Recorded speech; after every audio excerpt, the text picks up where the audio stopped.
வரஹ்மத்துல்லாஹி வபரகாத்துஹு. திருவண்ணாமலை திக்ர் மஜ்லிஸ். நஹ்மதுஹு வ நுஸல்லி அலா ரசூலிஹில் கரீம். அம்மா பஅத். قال الله تعالى في القرآن العظيم والفرقان المجيد. أعوذ بالله من الشيطان الرجيم. بسم الله الرحمن الرحيم. أفوض أمري إلى الله إن الله بصير بالعباد. صدق الله العظيم. فقال النبي صلى الله عليه وسلم إنما الأعمال بالنيات وإنما لكل امرئ ما نوى. صدق رسول الله صلى الله عليه وسلم. அனைத்து புகழும் அல்லாஹ் ஒருவனுக்கே உண்டாவதாக. சலாத்தும் சலாமும் இருலோகத்தின் தலைவர் சய்யிதுல் அன்பியா ஹதரத் ரசூலுல்லாஹி ஸல்லல்லாஹு அலைஹி வஸல்லம் அவர்கள் மீதும் அவர்களின் தூய்மையான குடும்பத்தினர்கள், சத்திய சஹாபாக்கள், தாபீன்கள், தபா தாபீன்கள், முஹத்திஸீன்கள், ஃபஸீரீன்கள், முஜ்தஹிதீன்கள், இமாம்கள், ஷேகுமார்கள், உலமாக்கள், முன்னோர்கள், நம்மவர்கள் போல உம்மத்தின் மீதும் என்றென்றும் நிறைவாக உண்டாவதாக. கண்ணியத்திற்குரிய பெரியோர்களே, சகோதரர்களே, தாய்மார்களே, ஹதரத் ரசூலுல்லாஹி ஸல்லல்லாஹு அலைஹி வஸல்லம் கூறுகின்றார்கள், இன்னமல் அமாலு பின்னியாத் வ இன்னமா லிக்குல்லி இம்ரிஇன் மா நவா. செயல்கள் அனைத்தும் எண்ணத்தை பொறுத்தது. யார் யார் எப்படி எண்ணுகின்றார்களோ அதற்கு தகுந்தமாகத்தான் அவருடைய செயலும் ஆகும். அந்த செயலோடு இன்னும் சொன்னால் இன்னமாலி குள்ளிமரையும் மாணவன் ஒவ்வொரு மனிதனுக்கும் அவள் நியத் செய்து கிடைத்தே தீரும் சொல்றான். இப்ப இந்த ரெண்டு வாசகத்தையும் சொல்லி முஹத்திஸிகள் விளக்கம் சொல்றாங்க. முதல் வசனத்துல இன்னமல் அமால் பின்னியாத் என்பதில் நியத்து தஸ்ஹீஹுன் நையத்து சரியான நியத்தாக வைக்க வேண்டும். இரண்டாவதுல விசாலமான நியத்து வைக்கணும். இப்போ இவங்கெல்லாம் ஹஜ்ஜுக்கு போகிறாங்க. ஹஜ்ஜு போது நியத்துனா தன்னை ஹாஜின்னு சொல்லுறதுக்காக இல்லையா, அதெல்லாம் போகக்கூடாது. ஹாஜின்னு சொல்லலாம் போகக்கூடாது. இஸ்லாத்துடைய 5வது கடமையை நிறைவேற்றி அங்குள்ள எல்லா பெரியார்களையும் சந்திக்கணும். அங்கே போய் நான் நிறையா இருக்கு உம்மத்துக்கு துவா செய்யணும், குடும்பத்துக்கு துவா செய்யணும், ஊருக்கு துவா செய்யணும் எந்த நியத்தோடு போனால் அவங்க ஸல்லல்லாஹு அலைஹி இப்ராஹிம் அலைஹிஸ்ஸலாம்கிட்ட அவங்க என்ன சொன்னாக்க அவங்க இஸ்மாயில் சேர்ந்து 2 பேரும் சேர்ந்து கஅபத்துல்லாஹை கட்டி முடித்தாங்க. கட்டி முடித்த உடனேயும் அல்லாஹ் சொன்னேன், இப்ராஹிம் உலக மக்களுக்கெல்லாம் ஹஜ்ஜுக்கு வச்சு அழைப்பு கொடுங்க அப்படின்னு சொன்னான். அப்போ இதெல்லாம் கேட்டாங்க, இங்கே கஅபத்துல்லாஹை கட்டியிருக்கிறோம், இங்கே சுற்றி ஒருத்தர் கூட இல்லையே, மனித சஞ்சாரமே இல்லையே, எப்படி அழைப்பு கொடுக்குறது அப்படின்ட்டாங்க. அப்போ அல்லாஹ் சொன்னான், சொல்றது உன் கடமை, எத்தி வைக்கிறது என்னுடைய வேலை அல்லாஹ் சொல்லிட்டான். அப்போ உங்களை நியத்தை பார்க்குறான். சாரமான நியத்துக்கள் எந்த அளவுக்கு இருக்கிறதோ அந்த அளவுக்கு ரீச் ஆகிறது. ஆமாம், அல்லாஹ் அவங்களை சேர்த்துருவான் அப்படிங்கிற ஒரு உறுதியான நம்பிக்கையோடு அந்த அமல் செஞ்சாக்க சரி. அப்போ அல்லாஹ் சொல்லிட்டாங்க காணிச்சாங்க, உலக மக்களுக்கெல்லாம் அழைப்பு கொடுத்தாங்க ஹஜ்ஜு போச்சு. அப்போ மனிதனுடைய ஒவ்வொரு மனிதனுடைய முதுகில் இருக்கக்கூடிய அந்த நஃப்ஸுகள், ஆழமில் அருவாக்கூடிய அந்த நஃப்ஸுகள் எல்லாரும் காலத்தையும் அல்லா கேட்க வச்சான். கேட்க வச்சு யார் யாரெல்லாம் ஹஜ்ஜுக்கு வரேன்னு அந்த அழைப்புக்கு பதில் சொன்னாங்களோ அவங்களுக்கெல்லாம் ஹஜ்ஜு நசீபாயிடும். ஆனால் நம்மளுக்கு ஆர்வம் இருக்கணும், ஷவுக் இருக்கணும். ஹஜ்ஜு கடமையானவங்க போகணும்னு தான் கிடையாது, யார் வேண்டாலும் போகலாம். ஆனால் முஹப்பத் வரணும். ரசூலுல்லாஹ்வுடைய பிறந்த ஊர், தீனுக்காக கிரும செஞ்ச ஊர், தியாகம் செஞ்ச ஊர், அந்த ஊரை பார்க்கணுங்கிற ஆசையோடு போகணும். போனால் கிடைக்கும். பணமெல்லாம் அவர் போட்டார்ல, வசதியில் ஒரு காரணம் இல்லை, அது எப்படி நல்லா கொடுப்பான். ஆனால் நியத்து வரணும், உறுதியாக நியத்து வரணும், அதான் போயிடும். அப்போ இப்ராஹிம் அலைஹிஸ்ஸலாம் அழைப்புக்கு யாரெல்லாம் பதில் சொன்னாங்களோ அவங்களாம் நல்ல நீயத்தோடு போவாங்க, அங்கே போய் அமல் செய்வாங்க, ஹாஜின்னு பேரோடு திருப்பி ஊருக்கு வருவாங்க. ஊருக்கு வந்தால் முன்னாடியை விட கொஞ்சம் நல்ல அமைச்சிகளும் மாறிடுவாங்க, நல்ல ஹாஜியாக மாறிடுவாங்க. எல்லாரும் நம்மளை பார்க்குறாங்கன்றதுக்காக பொய் சொல்ல மாட்டாங்க, யாரும் ஏமாற்ற மாட்டாங்க, சரியாக நடப்பாங்க. இது மறுத்தான். இந்த அழைப்பை கேட்டு ஜிப்ரீல் அலைஹிஸ்ஸலாம் அழைப்பு கொடுத்தாங்க, எல்லாரும் ஹஜ்ஜுக்கு வாங்கன்னு அழைப்பு கொடுத்தாங்க. அந்த அழைப்பையும் அல்லாஹ் எல்லாருடைய ஆளுமையோடு ஏற்றி வச்சான். அதுக்கு என்ன பதில் அப்படின்னு கேட்டால் அதுக்கு சொல்கிறாங்க, ஜிப்ரீல் அலைஹிஸ்ஸலாம் அழைப்பு கொடுத்தாங்க, அதுக்கு யார் யாரெல்லாம் பதில் சொன்னாங்களோ அவங்களெல்லாம் ஹஜ்ஜுக்கு போவாங்க, ஆனால் அங்கேயே மொத்தம் போயிடுவாங்க. யாருடைய அழைப்புக்கு? மூணாவது ஒரு விஷயத்தை பார்த்தான், நீங்கள் நாளை கூட அவன் அழைப்பு கொடுத்தான், எல்லா ஹஜ்ஜுக்கு அழைப்பு கொடுத்தான். அவன் நீங்கள் சரியில்லை, அவனுக்கு அதான் நீங்கத்து சரியில்லை. சில பேர் பார்க்குறாங்க, பெரிய தாடி வச்சுருப்பாங்க, துப்ப உடம்பு வருவாங்க, ஆனால் உள்ளத்தில் ஒரு குரோதமாக என்ன இருக்கும், வெளியே பேசுவாங்க. அந்த மாதிரி ஷைத்தான் அழைப்பு கொடுத்தான். அதுக்கு என்ன விளக்கம் எழுதுறாங்கன்னாக்க, அவனும் ஹஜ்ஜுக்கு போவான், ஹஜ்ஜு போயிட்டு அங்கே அமல் செய்வான், ஆனால் இங்கே வந்த பிறகு முன்னாடி மோசமாக போயிடுவான். முன்னாடி எப்படி நடந்தாலும் அதை விட தரித்து முடிச்சு போயிடுவாங்க அப்படின்னு கித்தாப் எழுதுறாங்க. என்னன்னா நியத்து சரியில்லைன்னு அர்த்தம். நம்ம நியத்து சரியாக இருக்கணும். சரியான நியத்து இருந்தால் எதுவும் எந்த காரியமாக இருந்தாலும் சரி. ஒரு கடை வைக்க போகிறோம் வச்சுக்கிறேன், ஒரு கடை வைக்கிறோம். ஏன் கடை வைக்கிறோம்? நல்லா சம்பாதிச்சு நல்லா காசு ஒன்றும் அப்படின்னா போடக்கூடாது. சம்பாதிக்கின்ற கடை வைக்கிறது சமுதாயத்துக்கு சேவை செய்யணும் அப்படின்ட்டு முதல் நியத்து இருக்கணும். ரெண்டாவது அவங்களுடைய தேவைகள் இப்போ கடை ஒரு பில்டிங் கட்ட சமாளித்து பண்ணாக்க பல இடத்திலிருந்து சாமான ஒன்று திரட்டி கொண்டு வந்து இங்கே கொண்டாந்து சேர்த்து அந்த வீட்டுக்காரங்க வீடு கட்டுறதுக்காக உதவி செய்கிறோம் அப்படியே நிகழ்த்து உதவும் நிகழ்த்து இருக்கணும். ரெண்டாவதுங்க அதில் அல்லாஹ் எனக்கு ஏதாவது என்னுடைய தேவை புரிவான் அப்படின்னு வச்சாக்க அதில் பறக்கத்து இருக்குது. ஸல்லல்லாஹு அலைஹி வஸல்லம் மதீனாவுக்கு வர்றதுக்கு முன்னாடி அந்த யூதர்கள்லாம் பேசிக்கிட்டாங்க. என்ன பேசிக்கிட்டாங்கன்னா,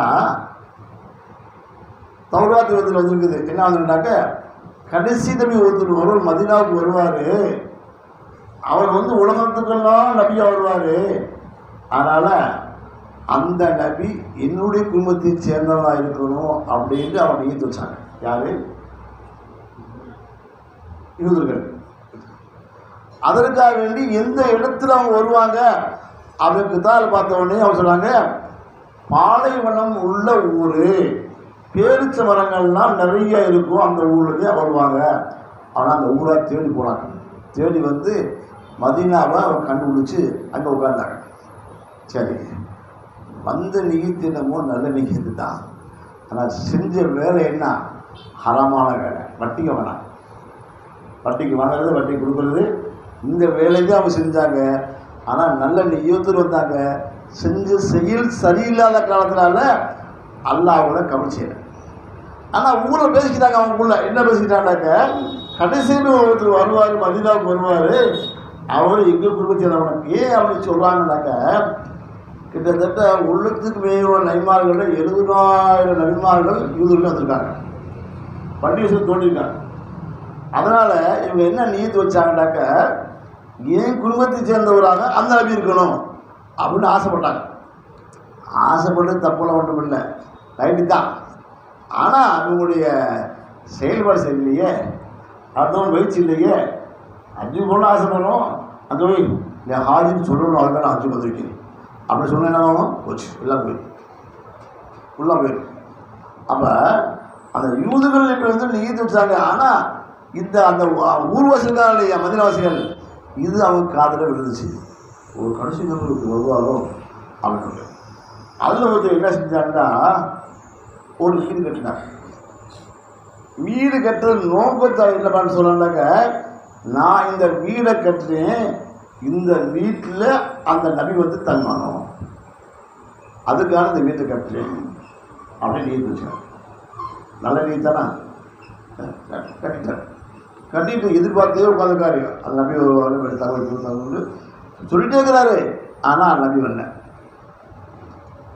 அவன் என்ன செய்யறான்னா தன் மகன்கிட்ட கூட சொல்றாரு, மகனே இந்த வீடை கட்டுறது நோக்கம் கடைசிக்கு வருவார், நம்ம வீட்டை தங்க வைக்கணும் என்பதான் நீ இதை கட்டினானே, என் காலத்தில் வரல ஓன் காலத்தில் வந்தாக்க தங்க வை, அப்படி சொல்லி தங்க வை அப்படின்ட்டு ஒரு ஓலையில் எழுதி கொடுத்துட்டு போயிட்டார். சொல்றாரு, மகனே ஓங்காலத்தை வராட்டி உன்னுடைய மகனுக்கு நீ சச்சிச்சது. இப்படியே 3 தலைமுறை வரைக்கும் வந்த கதை.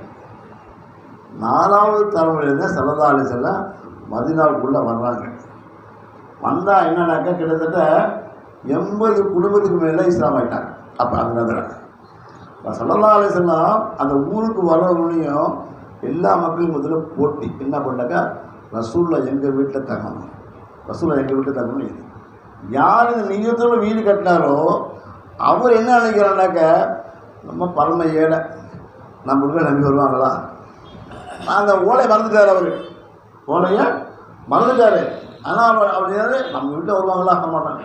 சரி, சரதாரில் வந்தாங்க, சாமானுக்கு முதல்ல போட்டி வச்சு என்ன சொன்னால், யாரும் சொல்லலாம் நீங்கள் என் வீட்லேயும் தங்கணும், சொல்லவா இல்லையா, நான் என் வீட்லேயும் சாப்பிடணும், எவ்வளோ சொல்லலாம் இல்லையா, அந்த மாதிரி இங்கே நீங்கள் தங்கணும். இப்போ சொல்லுவாங்க, என்ன தர்ம சங்கமாக போச்சு, யார் பேச்சு கேட்குறது, உடனே அல்லாத கேட்டவங்க யாரெல்லாம், எனக்கு எல்லோரும் வேணும், எனக்கு எல்லாரும் எனக்கு வேணும், நான் யாரையும் விட்டு வைக்க முடியாது, அதனால் நீங்கள் எனக்கு ஒரு ஆளுக்கு சொல்லலாம் கேட்டாங்க. அப்போ அல்லா சொன்னேன், உன் ஒட்டகம் யார் வீட்டுக்கு முன்னாடி படுக்குதோ அந்த இடத்தை கேட்டான், யார் போய் இந்த ஒட்டகம் தங்குதோ அங்கே நீங்கள் தங்கிங்க. சரி விட்டு மக்கள் சொன்னாங்க, இந்த ஒட்டகம் எங்கே யார் வீட்டுக்கு முன்னாடி படுக்குதோ அங்கே நான் தங்குவேன் அப்படின்ட்டாங்க.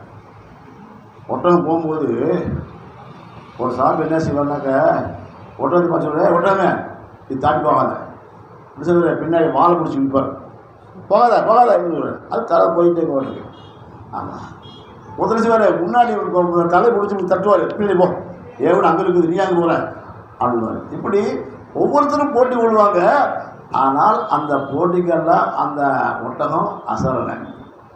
கடைசியில் யார் வீட்டு போய் இருந்துச்சுனாக்க, எந்த நியத்தோட 3 தலைமுறைக்கு முன்னாடி ஒருத்தர் வீட்டை கட்டினாரோ அந்த வீட்டுக்கு முன்னாடி போய் உட்காந்துருச்சு. அவங்க யார், அவங்க தான் ஹஜ்ரத் அபூ அய்யூப் அல் அன்சாரி ரலியல்லாஹு தஆலா அவங்க விட்டுச்சு. நின்றதுக்கு பின்னாலே அவருக்கு யார் வர்றது, ஓலை எழுதி வச்சது, மூதா எழுதி வச்சது. உடனே ஓடுறாரு, உள்ள போய் பார்க்குறாரு, ஓலை பார்க்குறாரு, ரசூலுல்லாஹ் ரசூலுல்லாஹ் யார் ரசூலுல்லாஹ், நீங்கள் இந்த வீட்டிலேயே தங்குன்னு விட்டு என்னுடைய மூதா எழுதி வச்சுருக்காங்க. இதில் இன்னொரு விஷயம் என்னன்னு சொன்னால் ஆச்சரியனாக்க, ஸல்லல்லாஹுடைய தாயார் பிறந்தது அந்த வீட்டில் தான், ஸல்லல்லாஹுடைய தாயார் பிறந்தது அந்த வீட்டில் தான், அவங்க மதீனால பிறந்தாங்க. ஆமாம், அதனால் 2 சந்தோஷம் ரசூலுல்லாஹ்வுக்கு வந்து, ஆனால் ரசூலுல்லாஹ்வுக்கு தெரியாது, அப்போ தெரியாது, முன்னாடி தெரிஞ்சுன்னா வேலை செய்யுங்களேன். அப்போ அந்த 3 தலைமுறைக்கு உள்ளேயே ஸல்லல்லாஹுடைய தாயாரும் வந்துட்டு போயிட்டாங்க அந்த வீட்டில். அப்போ சொல்கிற நோக்கம் என்னன்னாக்க, அவர் வீடு கட்டுறது நோக்கம் என்னன்னாக்கா, நியத் சரியான நியத்து, ரசூலுல்லாஹ் வந்து என் வீட்டு தங்கணும், அதுக்கான இந்த வீட்டை கட்டுறேன் அப்படின்னு நியத்து வச்சாரு. அந்த மாதிரி தக்க வச்சார்.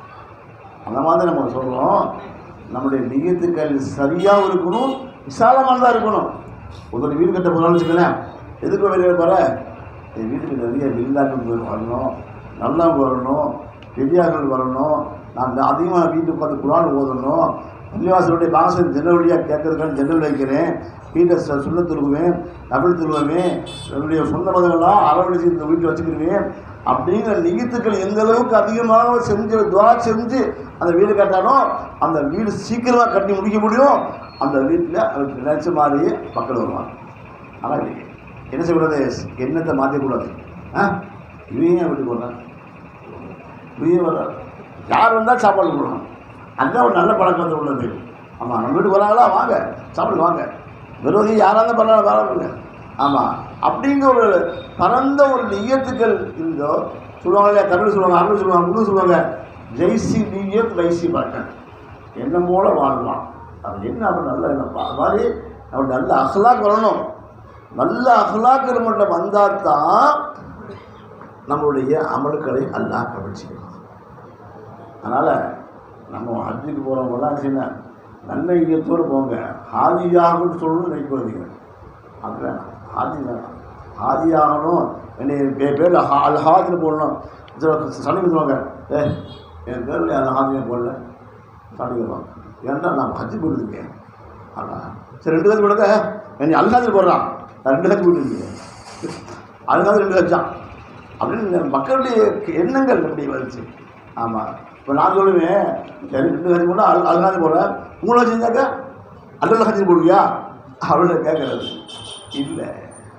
அது வேறு. ஹாஜின்னு போகிறதுக்காக வேண்டி நீ சொல்கிறது ஹஜ்ஜுக்கு போகக்கூடாது. இறைவனுடைய கட்டளையை நிறைவேற்றி அல்லாஹ் ஸல்லல்லாஹுடைய அந்த வாழ்ந்த காலத்தினுடைய நினைவு கூறணும். எப்படிலாம் தியாகம் பண்ணாங்க. பிலால் இல்லா தஆலா என்ன சொன்னாங்க, அல்லாஹ் சொன்னாங்க இல்லையா, அல்லாஹ் வாஹித், அல்லாஹ் ஒருவன் தான். ஏன்னா அவன் துன்புறுத்தப்பட்டுச்சு, அபூ ஜஹல் துன்புறுத்தப்பட்டாங்க, கஷ்டப்படுத்தப்பட்டாங்க இஸ்லாத்துக்காக வேண்டி. அந்த இதெல்லாம் நினைச்சு பார்த்து அல்லாஹ் அக்பர், இந்த ஊரில் இந்த மக்களில் மத்தியில் சாபாக்குள்ள கஷ்டப்பட்டாங்களே அப்படின்னு நினச்சி பார்த்து அந்த ஊரில் போய் நம்ம வந்து அமல் செய்யப்படாக்க ஒன்றுக்கு 1,00,000 ரூபாய்ங்கிறது பிச்சை சந்தேகம் இல்லாமல். அதனால் ஹஜ்ஜுக்கு போகிறவங்களுடைய நியத்து சரியாக இருக்கணும். ஆனால் மற்றவங்கள நாங்கள் ஹஜ்ஜு போட நினைக்காதீங்க, எல்லோரும் ஹஜ்ஜுக்கு போகணும். எல்லோரும் நீதி வைக்க ஹஜ்ஜு போடணும் விஷயம். ஆமாம், நானும் அப்படி தான் நீதி வச்சேன். என்ன பசி வாய்ப்புலாம் இல்லை, சம்பளக்காரன். ஆமாம், சம்பளத்துக்கு என்ன செய்ய முடியும், ஒன்றும் செய்ய முடியாது. இருந்தாலும் நான் என்ன செஞ்சேன்னாக்க என்னுடைய உண்டியலில் 100 ரூபா போட்டு வச்சு இதுக்காண்டி இன்ஷா அல்லாஹ் இந்த பணம் சேர்ந்த போல ஹஜ்ஜுக்கு போகணும்னு நீதி வச்சு போட்டேன். 3 மாதம் சேர்த்து வச்சு 4ஆம் மாதத்தில் அதான் போச்சுட்டேன். 3 மாதத்தில் சேர்த்து வச்சு 4 மாதம் எல்லாம் கப்பல் செஞ்சால் போயிட்டு வந்துட்டேன். கேட்டாங்க என்ன ஹஜ்ஜுக்கு போட்டிருக்கிய, போன கடமையா, நீ போறியா அப்படின்னா. அப்போ நான் சொன்னேன், என் மேலே கடமை இல்லை, நான் வந்து அப்ளிகேஷன் போட்டேன், வந்து அல்லாஹ் எனக்கு காசு கொடுத்தா நான் போவேன், போகலைன்னாக்கா அல்லாஹ் ஏன் போகணும்னு கேட்க மாட்டான் என்னைய, ஏன்னா என் மேலே கடமை இல்லை. அதனால் இன்ஷா அல்லாஹ் துவா செய்யுங்க. அல்லாஹ்வுடைய நாட்டம் இருந்தால் என்னுடைய ஷவுக்கு, என்னுடைய துவாக்கள் உண்மையாக இருந்தால் அல்லாஹ் எனக்கு சேர்ந்துடும். அந்த மாதிரி நீயத்து வச்சு போகிறோம். அதனால் இதனால் நீயத்து வைக்க இன்ஷா அல்லாஹ் நாங்களும் ஹஜ்ஜுக்கு போகணும். அல்லாஹ்வுடைய அந்த அத்தாட்சிகளை பார்க்கணும். அல்லாஹ்வுடைய நுரியரும் ஆயாத் இல்லை, அல்லாஹ்வுடைய நாங்கள் கண்ணில் பார்க்கணும் போகிறோம். எப்படி தியாகம் பண்ணாங்க, எப்படி எல்லாம் உதவி வச்சு எந்த சண்டை போட்டாங்க, பதுக்கலங்கிறது எப்படிப்பட்ட இடம், உகலுக்கு எப்படி இடம், கந்தக்கிறது எப்படி இடம், எப்படிலாம் நம்முடைய உயிரை துச்சமாக எப்படி போட கேட்டாங்க என்பதெல்லாம் நாம் அறியணும் என்பதற்காக வேண்டி அந்த இடத்துக்கு போகணும். அல்லாவுக்கு நிறைய நம்ம சுக்ரியா செய்யணும். அல்லாஹ் இந்த இடத்துல பார்க்க பாக்கி கொடுத்தியும் வச்சுக்கணும். அதுக்காக ஹஜ்ஜுக்கு போகணும்னா ஆனால் அதில் கஷ்டம் இருக்குது, அதில் கடுமையான கஷ்டம். ஒருத்தர் வந்தார், ஒரு அஜித் வந்தார். அஜித்து, நான் பல தடவை ஹஜ்ஜு போயிட்டு வந்துருந்துச்சு, எனக்கு எந்த பிரச்சனையும் இல்லை அஜித்து, நான் நிம்மதியாக போயிட்டு வந்துருக்கேன், எனக்கு கஷ்டமே இல்லைன்னாரு. எல்லாரும் அது பண்ணிட்டார். சொல்லிவிட்டு மனைவி கூட்டு போகிறாரு. அதாவது அங்கேருந்து மினாவிலேருந்து அரபா கூட்டு போகிறாரு. அரபா போகும்போதே பஸ்ஸில் சரியான கூட்டில் தள்ளி முள்ளி ஏறி மனைவி முள்ளை ஏற்றி விட்டார். பஸ் போயிடுச்சு, போய் போக முடியல. அடுத்த பஸ்ஸில் போகிறாரு, மனைவி கண்டுபிடிக்க முடியல. கிட்டத்தட்ட 3 நாள் வரைக்கும் அழுதாரு. மனைவி கண்டுபிடி. ஏன் அப்படி சொல்லணும், எனக்கு எல்லாமே சரி இருக்கு. என்னதான் நம்ம ஏற்படுத்தாலும் அல்லாஹ்வுடைய உதவி நிச்சயமாக எனக்கு உண்டு அப்படின்னு இருக்கணும். அல்லாஹ் எனக்கு லேசாகினாலும் சொல்லணும். அல்லாம பாரத்தை போட்டால் கிடைக்கும். எல்லாம் பாரத்தை போட்டால் எனக்கு எல்லாம் தெரியணுன்றதா எல்லாத்தையும் பார்த்தேன். அதனால் ஹஜ்ஜுங்கிறது அல்லாஹ்வுடைய பெரிய கிருபை தான். ஹஜ்ஜே மபுரூர் நக்க போனது பல நன்மைகள் ஒன்று சேர்க்கப்பட்ட ஹஜ். ஆமாம் சொல்லுவாங்க, ஹஜ்ஜை மபுரூர் சொல்லணும், மேலே சொல்லக்கூடாது. ஹஜ்ஜை மக்பூல் சொல்லக்கூடாது. ஏற்றுக்கொள்ளப்பட்ட ஹஜ் ஹஜ்ஜை மபுரூர் சொல்ல மாட்டாங்க. ஏன்னா பல நன்மைகள் ஒன்று சேர்ந்த ஒரு இடம் பக்காதான் மதீனா. அதனால் அந்த இடத்துக்கு போகிறதுக்கு நம்மளாம் குறித்து வச்சுருக்கணும். பெரிய பாக்கியம் இருக்குது. அல்லாஹ் அந்த மண்ணை மிதிக்கூடிய பாக்கியத்தை கொடுக்கணும். ஜிப்ரீல் அலைஹிஸ்ஸலாமுடைய அளவுக்கு பதில் சொல்லணுமா, அல்லது இப்ராஹிம் அலைஹிஸ்ஸலாமுடைய அளவுக்கு பதில் சொல்லணுமா, அல்லது ஷைத்தான் அளவுக்கு பதில் சொன்னாங்கிறத நம்ம நியத்தை பொறுத்து இருக்கு. அல்லாஹ் நம்மளுடைய கவனிச்சுவானாங்க, அல்லாஹ் நம்மளை ஏற்றுக்கொள்வானாங்க. இன்ஷா அல்லாஹ் மஜ்லிஸ்